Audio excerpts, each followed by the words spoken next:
চলমান কোটা সংস্কার আন্দোলনের সহিংসতা আর প্রাণহানির ঘটনায় দেশের সর্বস্তরে প্রতিবাদের ঝড় উঠেছে। সামাজিক যোগাযোগ মাধ্যমে মুখ খুলেছেন দেশের সিনিয়র থেকে জুনিয়র ক্রিকেটাররাও। তারাও এই সমস্যার শান্তিপূর্ণ সমাধান চেয়েছেন।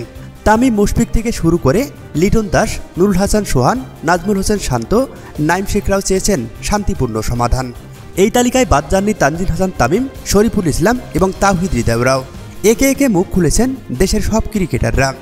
বাংলাদেশ ক্রিকেটের বিখ্যাত পঞ্চপাণ্ডবের তিনজনই মুখ খুলেছেন।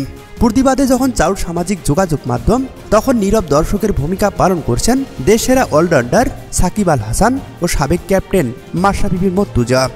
কোন বিশেষ অজানা কারণে চুপ ছিলেন দুই কিংবদন্তি ক্রিকেটার, এবার বেরিয়ে এলো সেই গোপন রহস্য।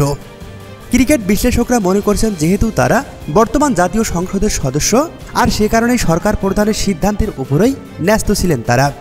যদিও তাদের নিজস্ব মতামত ব্যক্ত করার স্বাধীনতা রয়েছে, তবুও তারা রাষ্ট্রের সুষ্ঠু সমাধানের পথে চেয়েছিলেন বলে মনে করছেন ক্রিকেট বিশ্লেষকরা। তবে ভক্ত সমর্থকরাও তাদের খোঁচা দিতে ভুল করেননি, এমনকি কেউ কেউ তাদের বয়কটের ডাকও দিয়েছেন।